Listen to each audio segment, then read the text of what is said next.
Shalom e bem-vindos à Via Rápida Israel, uma frase do hebreu que significa amarás a Israel. Esperamos que vocês fiquem conosco durante os próximos 30 minutos, porque nosso professor Dr. Baruch vai compartilhar um estudo expositivo da Bíblia. Dr. Baruch é professor titular no Instituto Zera Avraham, com sede em Israel. Ainda que todas as aulas no Instituto são dadas em hebraico, o Dr. Baruch fica feliz em compartilhar este estudo semanal com dublagem em português. Para mais informações sobre nosso trabalho em Israel, visite nosso site amarasaisrael.org. Fiquem agora com o Dr. Baruch e a aula de hoje. Sabemos que os últimos dias se aproximam rapidamente e, portanto, devemos estar preparados. Também devemos saber, conforme estudamos na semana passada e em muitas outras ocasiões, que esses últimos dias para os crentes serão muito difíceis. Obviamente, não estamos falando da ira de Deus. Temos uma promessa. O apóstolo Paulo deixou bem claro que aqueles que recebem o Evangelho, os crentes no Messias, seus discípulos, não vão experimentar a ira de Deus. Mas isso não significa que não haverá uma intensa perseguição nos últimos dias, antes de que se produza nossa esperança bendita, o arrebatamento. Por isso, devemos estar preparados.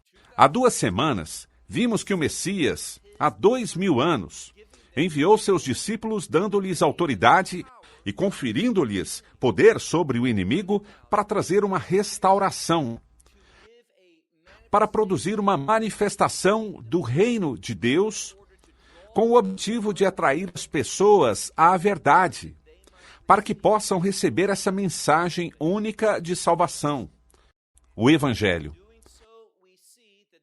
Ao fazer isso, vemos que houve uma ênfase nos últimos dias. Concluímos na semana passada com essa declaração que esses fiéis, nos últimos dias, que estarão compartilhando o Evangelho com as ovelhas perdidas da casa de Israel, serão perseguidas, serão rejeitadas, irão de uma cidade a outra, mas não completarão todo o país de Israel. Não irão percorrer todas as comunidades antes de que o Filho do Homem regresse. Portanto, devemos ter uma correta perspectiva. E qual é essa correta perspectiva? Bem, tomem suas Bíblias e venham comigo ao Evangelho segundo Mateus, capítulo 10. Evangelho segundo Mateus, capítulo 10. Leiam comigo o último versículo com o qual encerramos na semana passada. O seguinte versículo, o 24. Ali ele fala aos discípulos. Isso sempre é verdade, mas terá uma relevância especial para os discípulos nos últimos dias. E esses poderiam ser você e eu. Assim que ele diz, aqui no versículo 24, o discípulo não está por cima do seu mestre, nem o servo. E essa palavra servo poderia ser traduzida como servo sem salário.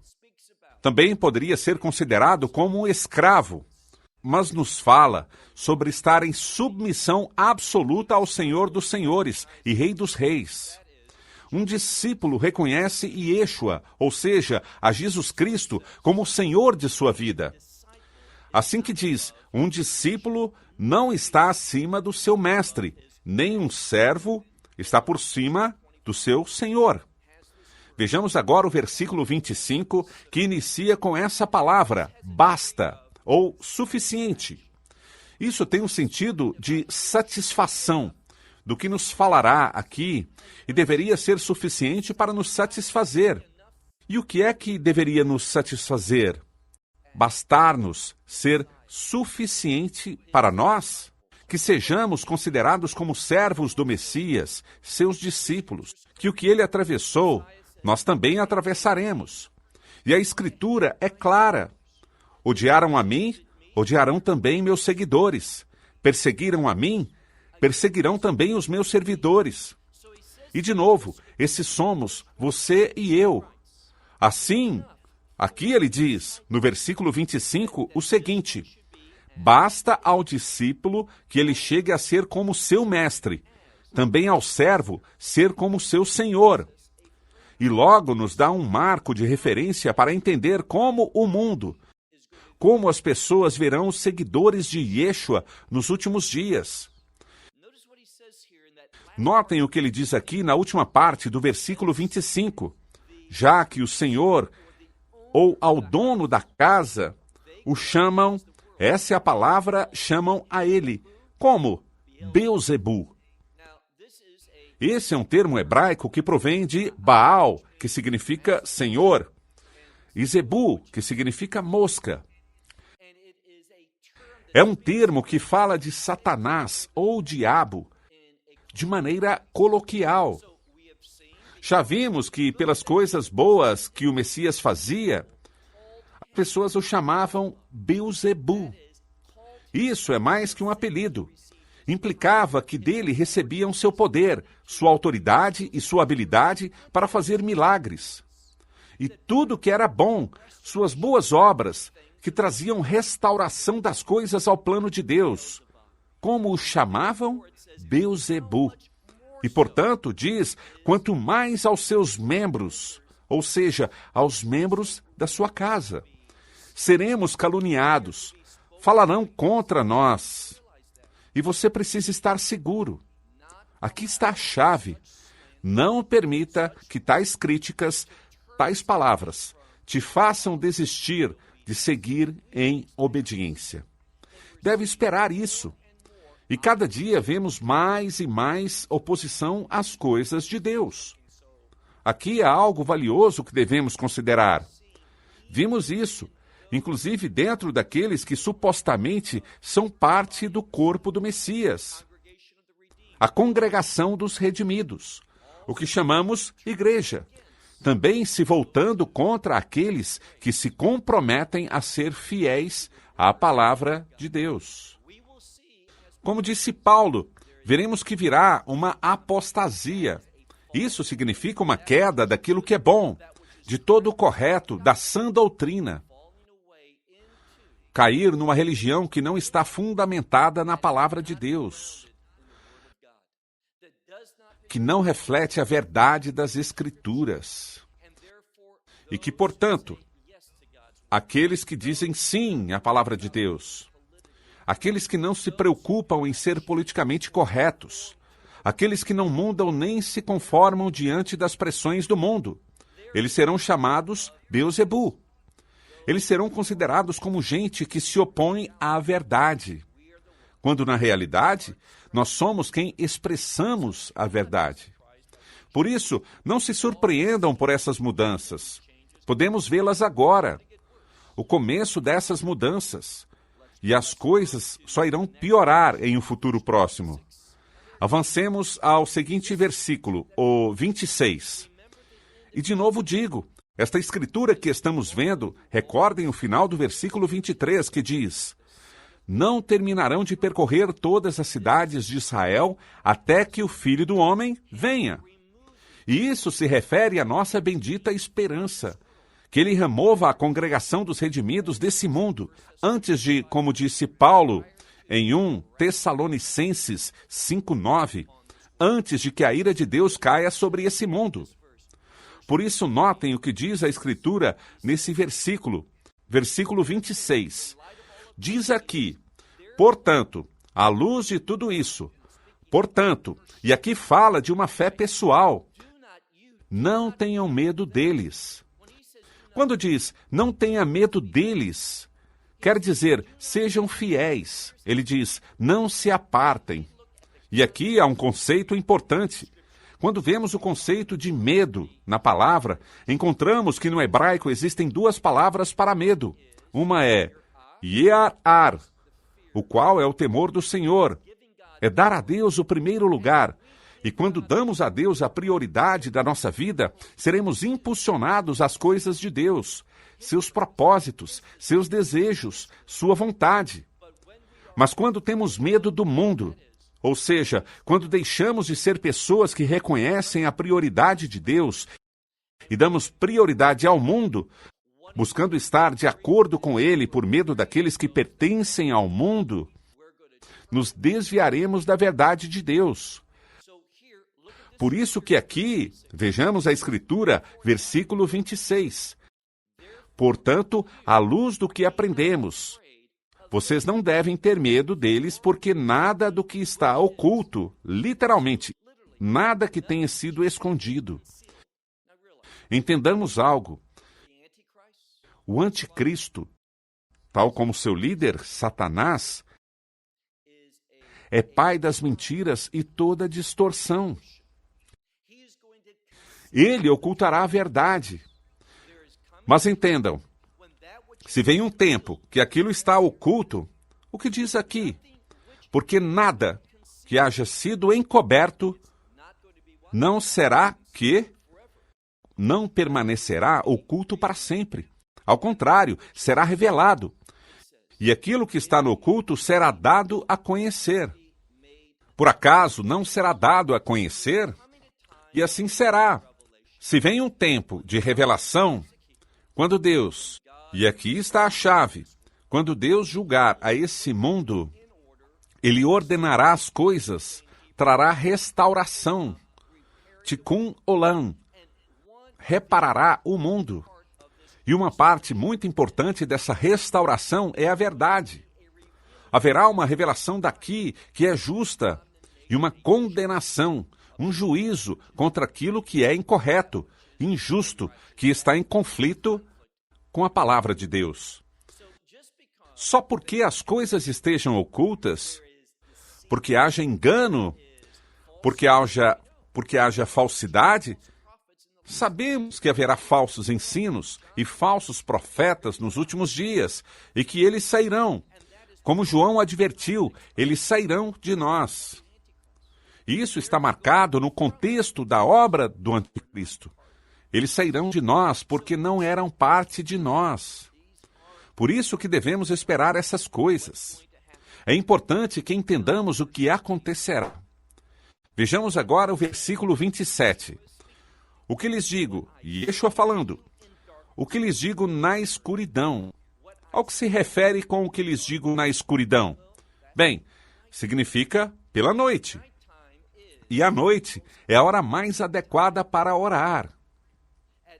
De noite, as pessoas fazem orações mais profundas. E orar não é somente oferecer nossas súplicas a Deus, mas também escutar a Deus, ouvi-lo e entender, por meio de sua revelação, a vontade dele para nós. E o que a Escritura diz, lê-la com atenção. O versículo 27 diz o seguinte: aquilo que lhes digo, que os digo na escuridão, vocês digam, é um mandamento, vocês digam isso na luz. O que quer dizer na luz? No dia. Por isso que quando oramos durante a noite, como fez muitas vezes Yeshua, que buscava lugares isolados e tranquilos para orar durante a noite, já havíamos comentado isso antes, devemos seguir seu exemplo. Não usando a noite somente para dormir ou para ver televisão e nos distrair, mas que a usemos para orar. Assim veremos como Deus nos instrui, nos ensina e nos revela coisas. E somos chamados a revelar essas coisas na luz, ou seja, no meio do dia. Não queremos nada oculto, queremos a verdade e revelar essa verdade. Uma vez mais, o que lhes digo na escuridão, vocês o digam na luz. E o que ao ouvido lhes chega, proclamem desde os tetos. Por isso que, uma vez mais, isso se trata de revelar uma mensagem. Não serem tímidos, não ficarem calados, não permitir que ninguém impeça que compartilhemos a verdade. Somos chamados a proclamar o que Deus nos instrui, o que Deus nos revela. Somos uma forte revelação. Somos instrumentos de luz que têm o propósito de fazer guerra contra a escuridão que vem sobre esse mundo. Essas são instruções importantes para os crentes. Quando? Nos últimos dias. Devemos entender isso. nos manter em oração e nos preparando para esse tempo de serviço. E eu creio, de uma maneira muito fervorosa, que estamos nos aproximando desses dias. Devemos estar preparados. Avancemos agora ao versículo 28. Uma vez mais, igualmente, não temam àqueles que podem matar o corpo, mas, recordem essa palavra mas, significa ao contrário de. Não temam aqueles que podem matar o corpo. Por quê? Porque muitos crentes serão executados. Devemos ter a mentalidade correta, a verdade correta, meditar nela, entendê-la, e isso é o que nos está sendo dado agora. Versículo 28. E não temam, e é algo pessoal, você não tema àqueles que podem matar o corpo, mas a alma não são capazes de matar. Ao contrário, temam àquele, e com certeza se trata de Deus, que é capaz de alma e corpo fazer perecer e destruí-los. Onde? No inferno. Deus nos deixa bem claro que não sejamos pessoas que se apressem pela morte do corpo. Por que não deveríamos? Porque cremos na ressurreição. E insisto, ao avançar nessa sessão, vemos uma e outra vez que o contexto é que seremos executados, seremos odiados, seremos perseguidos, seremos caluniados. Todas essas coisas. E nos diz várias vezes, não temam, mas ao contrário, o quê? Falem a verdade. Entendam que se vem um tempo de revelação, que Deus nos fará conhecer o que está bem e o que está mal. Será uma restauração de reino. Por isso que não devemos ter medo do que pode matar ao nosso corpo. Ele quer nos dar mais ânimo e nos dizer o que não devemos fazer. Avancemos, versículo 29.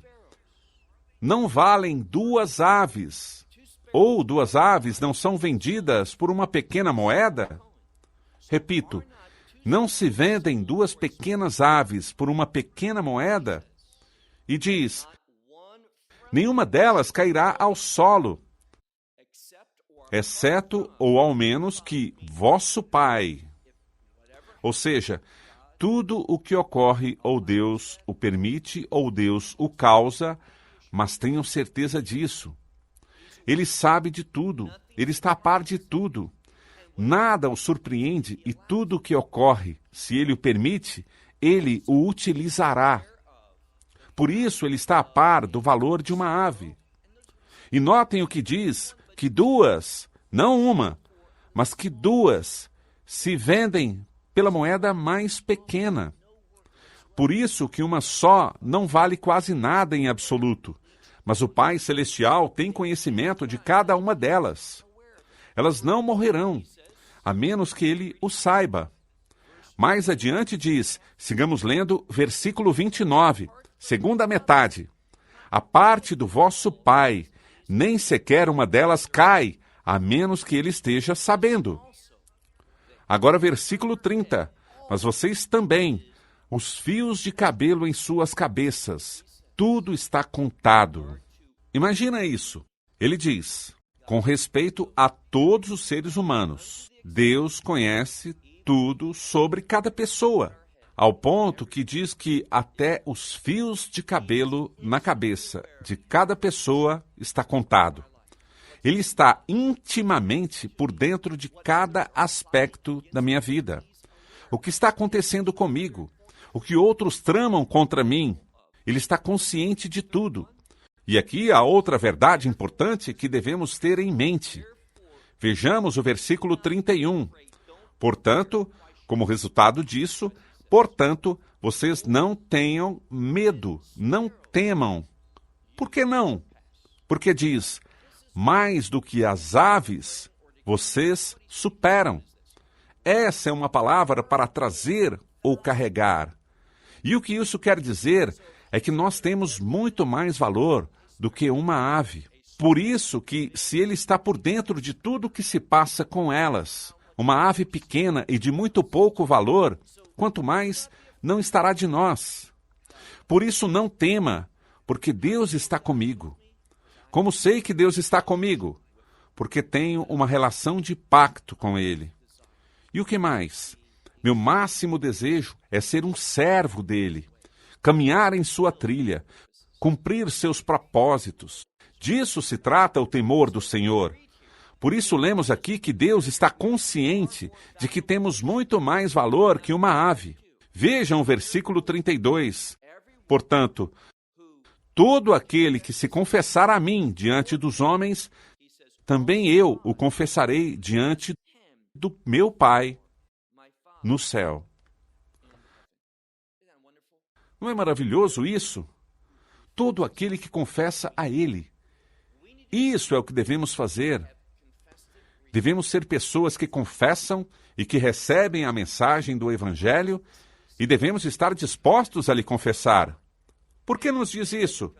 Porque chegará o momento em que muitos países já chegaram, nos quais ser um seguidor do Messias é muito perigoso. Confessar que eu pertenço a Ele, que eu estou numa relação de pacto com Ele.